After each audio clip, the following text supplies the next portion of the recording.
Je vous remercie de cette occasion que vous me donnez de présenter mes condoléances à l'occasion du décès du Saint-Père François. Au nom de la communauté famille chrétienne, qui est reconnu comme un mouvement des laïcs catholiques dans notre pays et ailleurs, je présente mes condoléances très sincères à la hiérarchie de notre Église mondiale, locale du Congo, ainsi que à tous les catholiques que nous sommes. La communauté famille chrétienne a une histoire particulière avec ce pape, dans la mesure où il a donné l'occasion à ces responsables que nous sommes de participer à un très haut niveau aux activités du Vatican. D'abord, nous étions, mon épouse et moi, membres de l'ancien conseil pontifical pour la famille. Ça, c'était avec le pape Benoît XVI. Nous étions 12 couples du monde. Mais quand le pape François a réformé la curie et qu'il a créé le dicaster pour les laïcs, la famille et la vie, de ces 12 couples, il a retenu seulement notre couple pour siéger comme consulteur dans ce dicaster pendant 5 ans. La communauté famille chrétienne a donc pu bénéficier de cette expérience que nous avons accumulée en tant que participants aux travaux du dicaster pour les laïcs, la famille et la vie, ce qui entre vraiment dans le créneau de notre action. Mieux que ça encore, le pape François nous avait retenus en tant que couple pour participer au synode sur la famille de 2014. Pendant 15 jours, nous avons donc participé à tous les travaux. Avec lui, nous sommes intervenus en sa présence en tant que responsable de la famille chrétienne. Nous avons donné notre point de vue au niveau qui est passé au niveau mondial dans les chaînes internationales et tout. Et nous avons eu l'occasion donc de le voir vivre chacune de ces journées avec nous. Et nous avons été frappés par sa personnalité particulière, spéciale, unique même. Son comportement exemplaire, fait d'humilité, de simplicité.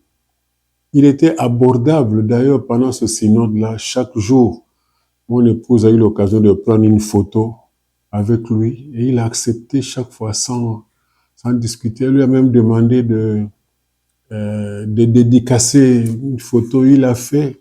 Nous avons vu comment tout le monde s'étonnait de le voir descendre avec nous, prendre lui aussi pendant la pause café son jus, tout simplement comme tous les participants.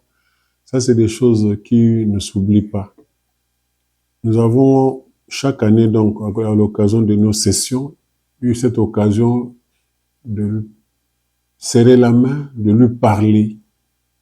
Et la dernière fois que nous l'avons vu, c'était après son passage au Congo.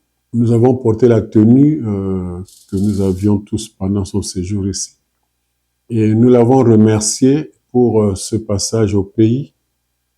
Je me souviens qu'il nous a regardés, il a souri, et puis il a dit le Congo a une grande importance pour moi. Et je suis convaincu que c'est vrai parce que même lors du message qu'il a fait lire la veille de sa mort, il n'a pas manqué de citer le Congo, la République démocratique du Congo, comme étant dans ses préoccupations. Bon, il est parti sans avoir vu ce Congo libre, ce Congo développé, ce Congo en paix pour lequel il a tant prié. Mais j'ai la conviction que comme il est plus vivant encore aujourd'hui, là où il est, son intercession sera encore plus forte pour notre pays. Et c'est dans cette espérance que nous vivons. Et c'est pourquoi la tristesse que nous avons à cause de sa mort est en fait portée par la joie de le savoir vivant et regardant notre pays avec amour. Le pape François peut être considéré, après le pape Jean-Paul II, comme le pape de la famille. Et j'ai fait allusion tout à l'heure à ce synode sur la famille. N'oublions pas qu'il a fait 2 années de suite un synode sur la famille. Et à l'issue de ce synode, il a sorti cette exhortation post-synodale très célèbre qui est Amoris Laetitia, qui a donné une nouvelle dimension et de grandes ouvertures à la vie de la famille. Il a porté à la famille un regard plein d'amour et un regard vraiment miséricordieux, comprenant les situations difficiles que nous traversons en tant que famille et donnant des perspectives nouvelles dans tous les aspects de la vie de la famille, y compris dans les échecs de la vie de la famille. Et ce document-là, Amoris Laetitia, nous a beaucoup servi en tant que mouvement de la famille pour évoluer et faire évoluer nos membres, même ceux qui sont en difficulté, à l'intérieur de la vie de l'Église. Nous a permis également de récupérer d'autres personnes parties à cause d'une certaine rigueur trop forte que l'Église avait jusque-là manifestée. Parce que à partir de ces 2 synodes, à partir de ce document sorti, on a senti un autre regard sur la vie de la famille, sur les problèmes de la famille. Et là, nous en sommes très reconnaissants. Il n'y a qu'à voir les messages que font même les hommes d'État aujourd'hui. J'ai même vu notre propre cardinal archevêque qui a fait également un message dans ce sens. Il a été un pape différent. Dès le premier jour, pour nous les laïcs, voir le chef de l'Église universelle avoir comme première parole « Priez pour moi ». Il inclinait la tête « Priez pour moi ». Et chaque fois qu'on le rencontrait, en se séparant, il répétait cette phrase « Priez pour moi ». Et il disait ça à chaque personne. Même les dimanches, lors de l'Angélus, il terminait « Priez pour moi ». Donc, il a été un pape d'une humilité extraordinaire. Il a été un pape proche. J'entends les médias dire que c'était le pape des pauvres. Regardez, il n'a jamais porté les habits à nos yeux compliqués que portaient les autres papes. Il a été proche de tout le monde, abordable. Et il a tenu jusqu'à la fin, malgré la maladie, malgré les difficultés. C'est un pape qui a marqué son temps. Il a marqué vraiment son temps face aux situations complexes que vit le monde, aux crises même, aux différentes crises que traverse l'Église. Il est resté comme une boussole, avançant, en innovant, mais tout en gardant l'essentiel de la doctrine de l'Église catholique. Donc, il a marqué son temps. La première recommandation que nous avons faite lundi passé lors de la prière commune à toute la communauté, c'est de prier pour le pape François. Chaque famille a été invitée à faire le chapelet pour le repos de son âme.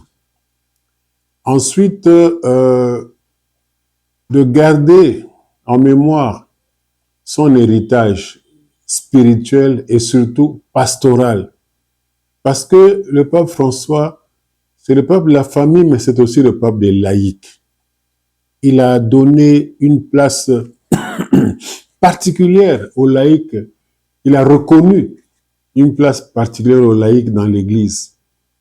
Et nous en savons quelque chose, parce que nous avons participé aux travaux du dicaster pour les laïcs, la famille et la vie. Donc, il nous a tracé un chemin où nous devons comprendre que le laïc est chez lui dans l'Église. Le laïc, c'est pas l'affaire du clergé, c'est pas l'affaire de la hiérarchie, c'est notre affaire à nous tous, comme l'avait déjà senti et recommandé le Conseil œcuménique en son temps. Mais lui, il a renforcé cela maintenant et on a bien senti cela à la fin avec le synode, le dernier synode qui venait de se faire, dont les ramifications continueront, me semble-t-il, jusqu'en 2028. Mais il a tracé, il a donné des orientations, il a donné, comme je disais, une boussole pour nous mettre à l'aise au sein de l'Église, qu'on se considère comme étant dans l'Église et que nous recherchions la sainteté au sein de l'Église en notre qualité de laïc. Et c'est très important. Je ne sais pas qu'est-ce que je peux ajouter. Ce que j'ai dit là, je l'ai dit avec toute la conviction dont je suis capable. Je pense que il est bon. En fait, quand quelqu'un meurt comme ça, quelqu'un de ce niveau-là, s'ouvre un peu tous les mystères de son existence. Petit à petit, nous allons commencer à creuser, à méditer, à intérioriser tout ce qu'il a dit, tout ce qu'il nous a laissé comme héritage en tant que père spirituel. Parce que c'est notre pape et notre prière est que le pape qui viendra, tout en corrigeant peut-être ce que certains ont considéré comme des faiblesses, que le pape qui viendra continue sur ce chemin parce que l'Église est dans une situation assez particulière dans le monde d'aujourd'hui. Et nous insistons tous pour que l'Église reste dans l'unité, aussi bien le nord du monde que le sud du monde, qui vivons des réalités culturelles différentes, mais que nous recherchons ce qui nous unit et que cela nous donne encore plus de force. Et que ce pape nous aide également pas seulement à rester ouvert au monde, mais à intégrer dans la vie de l'Église les nouvelles réalités, parce que l'Église n'est plus aujourd'hui l'Église de l'Occident. Aujourd'hui, l'Église est mondiale, interculturelle. Comment intégrer toutes nos cultures à l'intérieur du message évangélique? C'était un chantier que le pape a ouvert.